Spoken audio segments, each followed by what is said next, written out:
Hello, everyone, and welcome to Big Sam's Long Balls podcast with me, Dan. Now, today I'm going to be making a video on the disastrous, desperate, depressive game involving Liverpool last night as they went away in the Champions League to Napoli and were crushed to an embarrassing 4-1 defeat as they were thrashed away in Naples. It was an awful night. It was a result and a performance I think a lot of us as Liverpool fans were kind of dreading, but deep down we're really sort of expecting as well, in all honesty. Another game in which we were off the pace from literally minute one. I mean, you can say that about games a lot of the time and go, our team was beaten from minute one. We literally was yesterday. First 30 seconds, they're in behind, they hit the post. Allison's out from goal. It was just an absolute horror show last night. And while watching it, and I kind of wish I did this video last night, but I didn't get the opportunity to, and I've been at work all day, so I've had this game sort of over and over and again in my mind. I haven't watched it back again because I physically can't watch it back again. It was that bad, but I'm kind of glad I didn't do the video last night because I was frustrated, I was emotional as we all would be as football fans, seeing our teams getting their pants pulled down and really just utterly humiliated. Um, but today I've really sort of thought about this game, and even last night, I suppose to a degree, I was angry at first, I was frustrated, but as the game wore on, I just had a sense of apathy, I think, for Jurgen Klopp, for the players, and I just started to feel sorry for them. I wasn't even angry anymore. It was just I felt awful for them. I was embarrassed. I had to sort of close my eyes every single time Napoli were running with the ball because you just thought, here we go again. But the question is, where do Liverpool and where do Jurgen Klopp go from here? Um, Obviously, the Jurgen Klopp seventh season at Mainz, things went really, really bad. His seventh season at Borussia Dortmund, things went horrendously bad and in a very, very similar way. Um, a rebuild that unfortunately I think was at least a year or two too late. Injury-prone players aging, and just a lack of ruthlessness from Jurgen Klopp and his coaching staff to move certain players on at Dortmund. I wish I'd found this sort of article actually. Someone had shared it online yesterday. It was really, really good. I don't think I'm going to be able to find it. Annoyingly, I'd like to be able to share it with you guys. But it said something along the lines of, this was back in 2015. Why, or 2014, 2015, around about then, why was Jurgen Klopp's Dortmund so bad? And it had this list of sort of like a lack of rebuild, older players, Jurgen Klopp being loyal and sort of having this idea of bringing players like Kagawa and Nuri Sahin back to Borussia Dortmund, where they had been almost superstars a few years before leaving to go to Manchester United or Real Madrid, respectively. And Jurgen Klopp had this idea that actually he was going to bring back these sort of incredible players that he once sort of had. And that was it. He would bring them all back and suddenly everything would be brilliant again. And unfortunately, it didn't happen at Borussia Dortmund. And it feels like history is really repeating itself in some ways. Um, Obviously, there were other circumstances at Dortmund. They had a lack of money. That would be the biggest situation at Dortmund. They didn't have the finances that FSG do have or that Liverpool have. And we're not exactly, a powerhouse in transfer markets. We all know that in world football. But Borussia Dortmund were really, really struggling. So there were obviously other situations affecting Jurgen Klopp at Dortmund. But overall, I do feel that there is a little bit of history repeating itself. A refusal to dip into the transfer window. And if we take Jurgen Klopp's comments at first hand, and I think we have to, where he said that FSG are willing to back him. But it's been his decision not to go and sign players, not to go and sign other midfielders. He fully believes that these guys are still, they're still the men to win those top trophies. And it would be hard to disagree with Jurgen Klopp over the past few years. We've won everything, and even last year, I know we didn't win the big trophies, but again, we played every single game possible in the world of football, and we could have potentially have won the quadruple. It was an amazing season, despite it obviously falling a little bit short. But with that said, a rebuild was needed. Is Jurgen Klopp really the man for that? I certainly think I don't think we should be talking about Jurgen Klopp being sacked, but equally, is it good enough for a manager to ignore such glaring red flags, to not push people out of the door? I mean, one comment that he made um, a while ago, and this was mentioned on, I believe, on Redmen TV yesterday. I like to watch Redmen TV. I like to watch all sort of other football accounts, and especially Liverpool accounts, and sort of get a feel of what people are thinking. I don't know the people on Redmen TV, so I can't remember who said it, but one of them said what he thought was worrying was a quote from Jurgen Klopp saying he will never push a player out, and you can probably apply that to coaches as well. Well, he would never push someone out.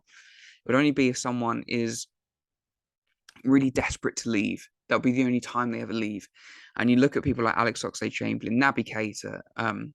Talking of Naby Keita, I mean, I don't know what's going on with this man. Apparently, he's got a severe hamstring injury, which means he could be out for, half the season or whatever. But he's now been picked for an international call-up in the next few weeks. So who knows what's happening with that guy? Is he genuinely injured? Is he just refusing to play for this football club?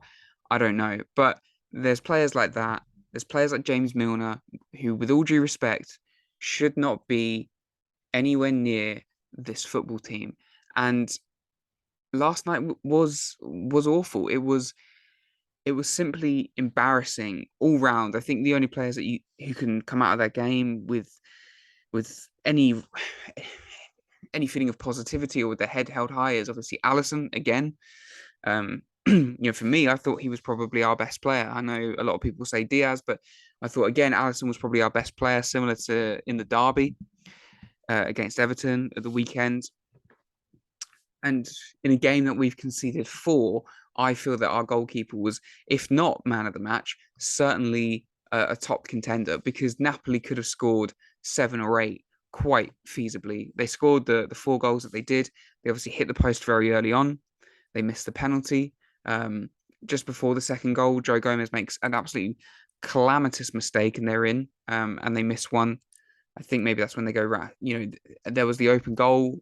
I don't know if that was, I can't remember if that was the same opportunity. It all just seemed to merge into one, because watching that game, it just seemed Napoli were just shooting and were just 1v1 with Alisson every single time. And I just feel that Alisson is exposed so much game in, game out. He is having to make saves continuously. He is exposed in 1v1 situations. I would say probably on average about 3 times a game. I don't have that stat in front of me, but that's just, I wouldn't be surprised if it's about that. That's bonkers. That's crazy with the high line and everything like that. Opposition teams have 3 1v1 opportunities against Alisson pretty much per game. That should probably tell you everything that we need to know about this Liverpool team right now. Joe Gomez last night was horrendous. Hooked at halftime. It was a very similar performance to old Dejan Lovren a few years ago, or about 5 or so years ago now, that I think really forced Liverpool's hand to go out and sign Van Dijk actually in the January of 2018. A very similar result. I think actually the same sort of performance and same result away at Tottenham, where we lost that day 4-1 as well, I believe. So Gomez hooked at halftime. He was awful. Lost pretty much every single 50-50 battle, gave the ball away, looked out of place, couldn't really deal with anything. However, I did feel a little bit sorry for him, because I felt like he was trying to do 2 jobs, his own job and Trent's. And there has to be I think it's getting to a point now where we have to have a real, or Klopp and the coaching staff, they have to really look at Trent and just look at him and go, okay, is this a lack of ability, or is this a lack of desire, or similar to the whole team? Is he just exhausted to the point where he is physically done, at least for a little while, and he needs to go and sit on the bench or be a backup player for a short while?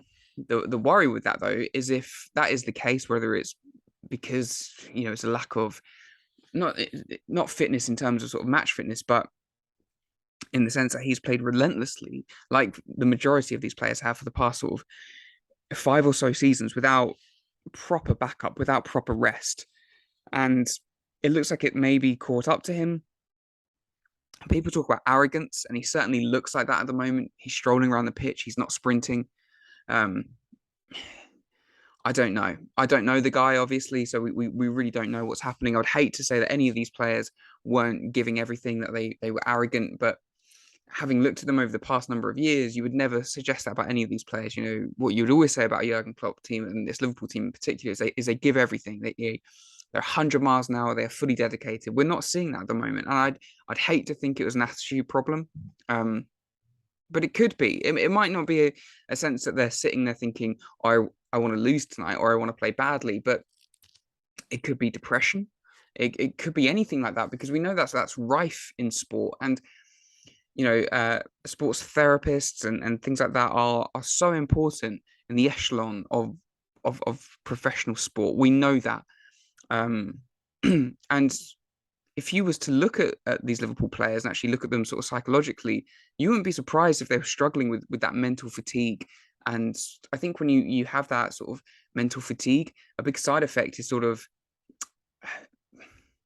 almost not caring and giving that feeling. I've sort of looked into that a little bit as a hobby of psychology. So, when you have that mental fatigue or things like that, a big side effect can be sort of physically and mentally, you almost don't care, and you're just expecting the worst. And why might Liverpool players be feeling that? Well, I suppose continually or multiple times losing out to Manchester City by a point, sort of relentlessly really losing out to the Premier League title to Manchester City. In all honesty, probably this feeling that actually the only way we're actually going to catch them and sort of overtake them is if we actually spend big in the transfer market. We didn't, we did spend big on someone like Darwin Núñez, but again, we sold players. So it didn't necessarily make us stronger. It was more about replacing.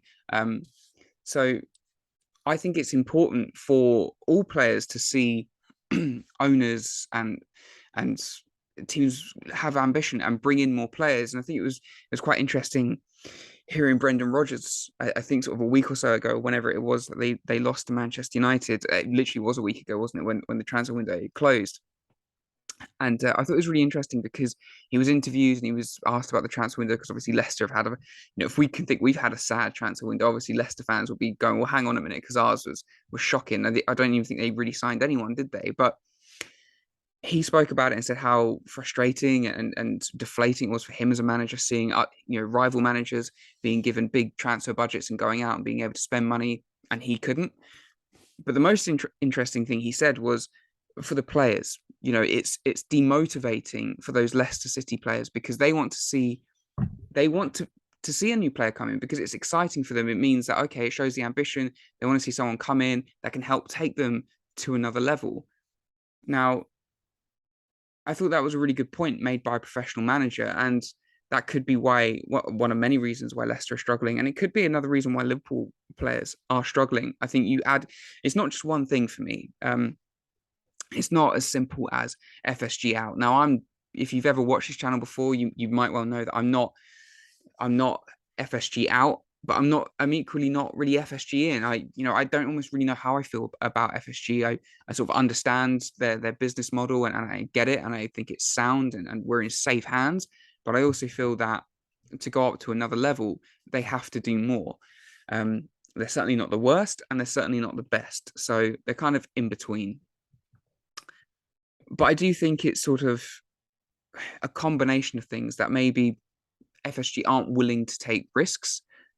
We've seen that 2 seasons ago, it was almost a willingness to sacrifice the Premier League season because of our depleted centre backs, and we only wanted Ibrahim Konate. Now, obviously, that worked out.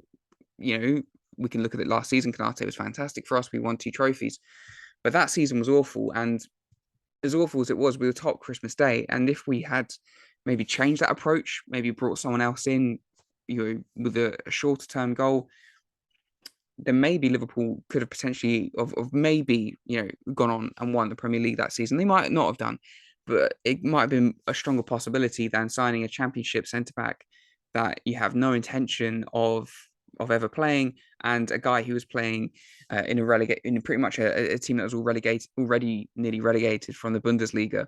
So FSG, I think, and maybe Klopp have been willing to have short-term sacrifice for long-term gain, and that's okay, but it can't be regular. It can't be every other season. It can't be 2 seasons ago and this season we're going to throw away a season because we only want Jude Bellingham. Now, if in 12 months' time or 11, 10 months' time or whatever, we go and sign Jude Bellingham, that's brilliant. Of course it is. But I just feel like I don't want to see a wasted season of the likes of Van Dijk, the likes of Alisson, the likes of Salah, and all of these players are playing poorly. But I do feel that we need more ambition.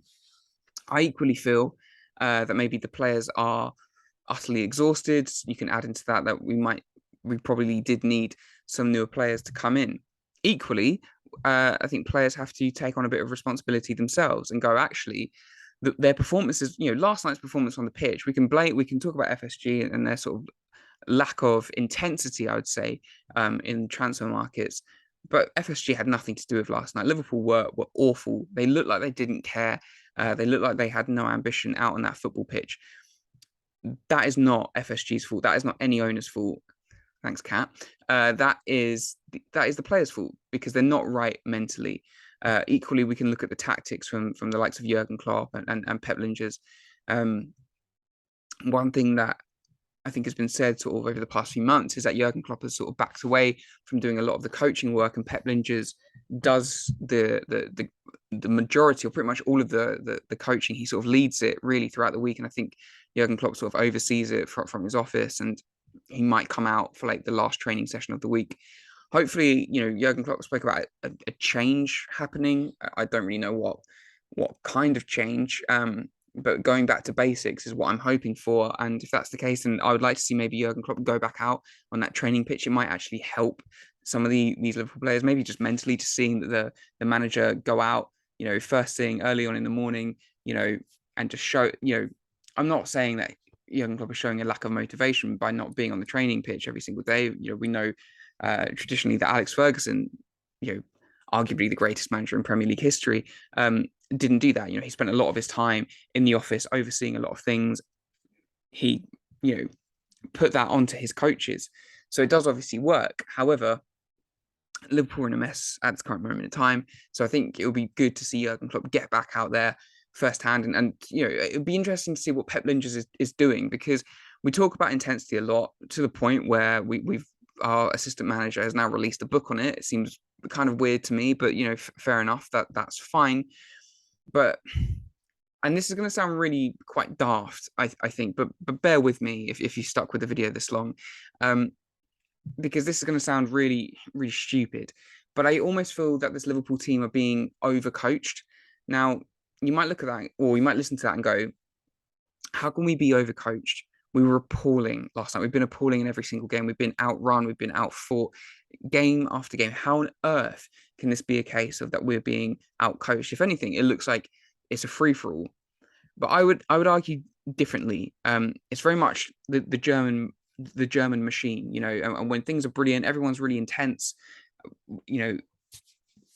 All the cogs are working, the machine's brilliant, everyone knows what they're doing. And Liverpool are pressing the life out of everyone. They're creating chances, they're scoring goals, they're winning games.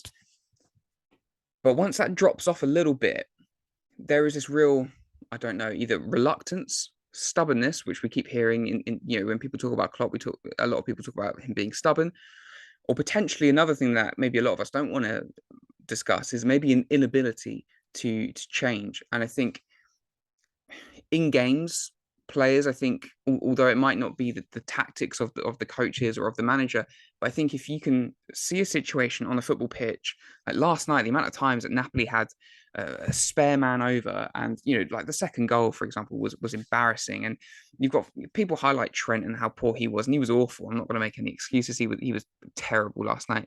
But for that fourth goal, for the second goal, people really only highlighted Trent. But actually, there's I think there's 4 of them there. And I won't count Harvey Elliott as much because I think he actually tries. But Gomez, Trent, and Fabinho and Trent in particular, they just stand still. So there's 4 Liverpool players and 2 Napoli players, and they play a 1-2 through 4 literally static Liverpool players, or maybe 3. I think Harvey Elliott's trying to get at them. They just stand there and they watch. It's not a case of, Trent doing something silly where he's ball watching and suddenly the player runs off behind him. A ball's played through and suddenly he looks a bit silly, like he doesn't know where the attacker is. They're watching him. They are literally just stood there perfectly still watching the ball trickles past them, and they just stand there. They don't. There's no intensity. Trent did it in the Community Shield final. He did it against Manchester United. He's done it again last night. He's probably done it again in other games, in all honesty. But I go back to perhaps being overcoached, where it's the sense that I think the players are trying to get in the right positions, but or play the way that they sort of traditionally play. But it's that inability to kind of really think for themselves and to react. It's sort of like, we're going to play this way and we're only going to play this way. But when things go wrong, and we're conceding within the first sort of 5-10 minutes or whatever it is, then there seems to be this real inability on the pitch and off the pitch to suddenly go, actually, we really need to sort of wise up here. We need to try and change our tactics. It just doesn't seem to happen. It's almost like the manager really has to baby these players and sort of has to mollycoddle them and hold their hands and go, no, no, no, this is what you need to do. And I don't understand it, because these players are world-class players. There's no getting away from that. They've been some of the best players in world football over the last 5 or 6 years. So they should be able to have that ability to go make decisions for themselves on the pitch from time to time. And that's what I mean with the sense of being overcoached, where everyone's trying to do the same thing. Everyone's sort of getting in each other's way. There's no flair. There's no moments of sort of individuality when watching this Liverpool team. Now, I get, keeping Arthur back a little bit. I do. I don't think he was particularly brilliant when he came on for the last 10 minutes or whatever. But equally, we brought him in for a reason, albeit on loan. We brought him in because we feel like he will fit in. Now, I understand that Jurgen Klopp traditionally likes to keep a lot of players back for a long time. He did it with Robertson. He did it with Fabinho. Perfect examples. However, in seasons like that, we were gunning for the title. We were playing brilliant football week in, week out. We were neck and neck with Man City. And it was to a point where if you drew a game, you'd almost just lost the title. Both teams were that good. So you couldn't take a risk of chucking in a Fabinho straight away if he wasn't, brilliant in the system. Right now, Liverpool are in a mess. And okay, I understand Arthur not playing against Everton, although it would have been nice to have seen him come on. But last night, away against Napoli, a team that Arthur would play against, having played for Juventus, he would play against this team sort of at least twice a season. You would think he would feature a little bit more. I know he came on for the final 10 minutes, maybe not start, whatever, but to see James Milner starting ahead of him because he needs to get, in tune with the system more, it shows this overcoaching to me, where actually, what is the result of holding him back? Do we want him to play like himself, or do we want him to play kind of like how James Milner is playing at this moment in time? Do we want him to be playing how all of our other midfielders are playing? Another example, I think, when I look at this Liverpool team, is Curtis Jones. Now, he's a player that I think, fans are very, very split on. A lot of fans want to give him time. He's a local lad. He's still young. But a lot of other fans are just like, this guy's rubbish. He offers nothing.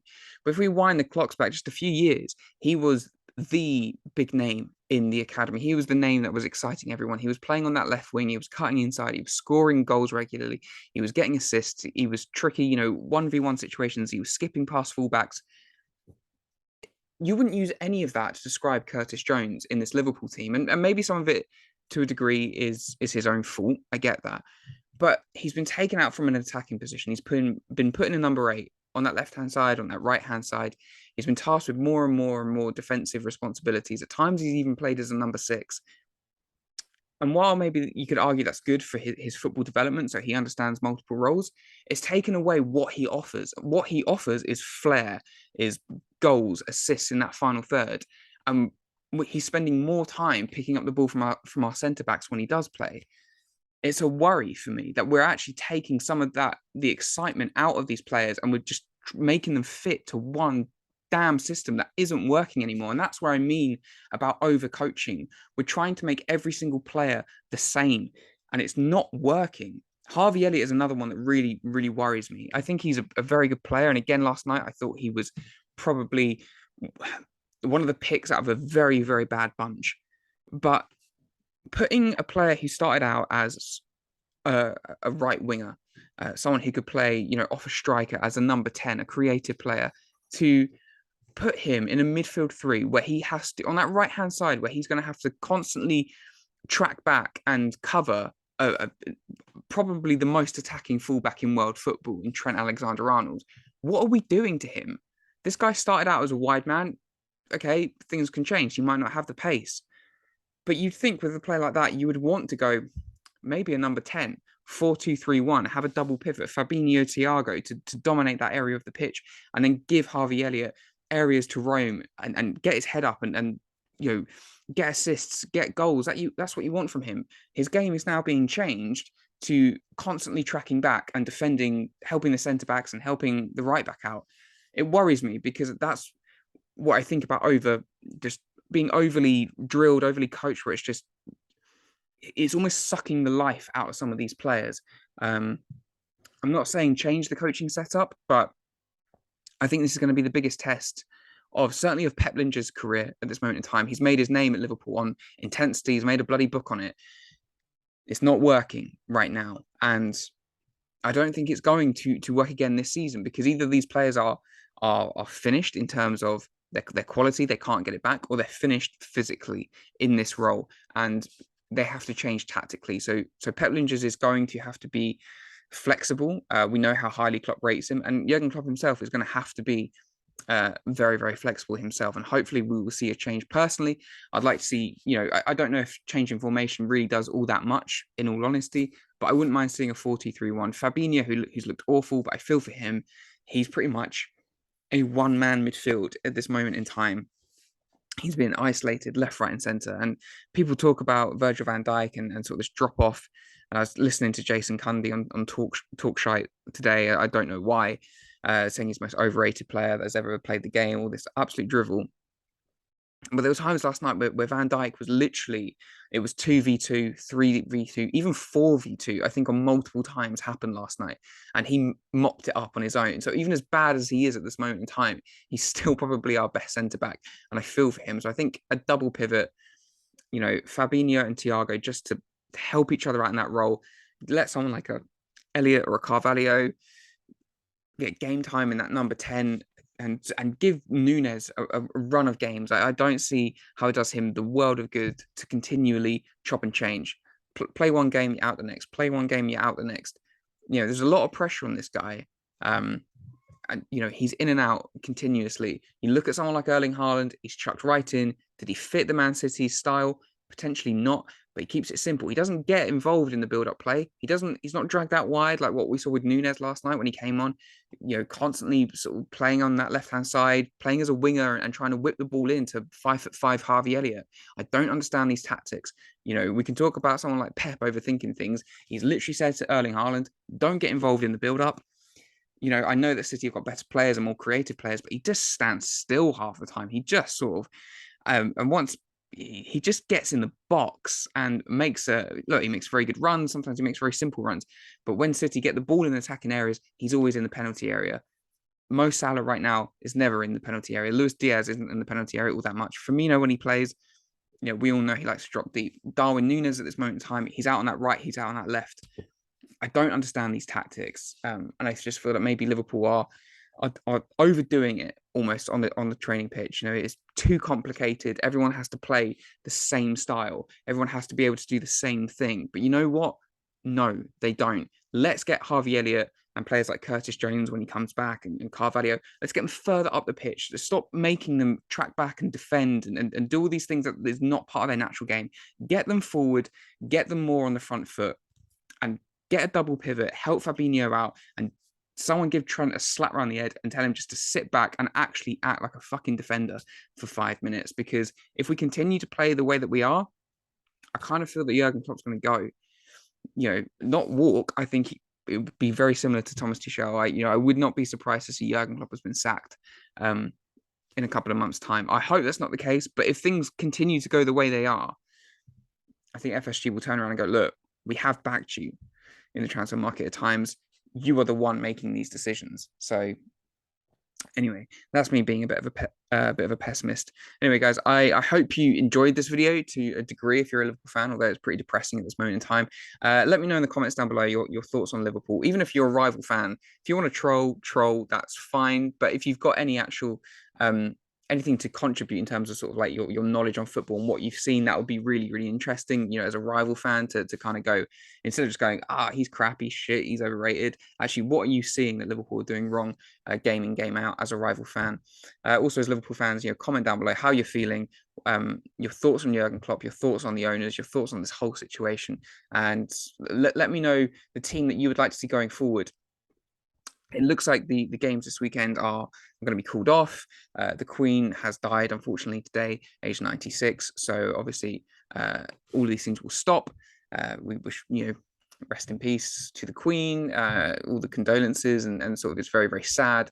So this weekend there will be no football, but I will still make, you know, some football videos. So if there's any footballing topics that you guys would like me to talk about, just let me know in the comment section down below. So yeah, I hope you enjoyed this video, guys. If you did, definitely give us a like. That would be amazing. We are getting close to 100 subscribers, so if you guys could subscribe and get us up to that 100, that would be absolutely amazing. So yeah, definitely comment down below, give us a like and subscribe, and we will see you very, very soon. So thank you so much for watching.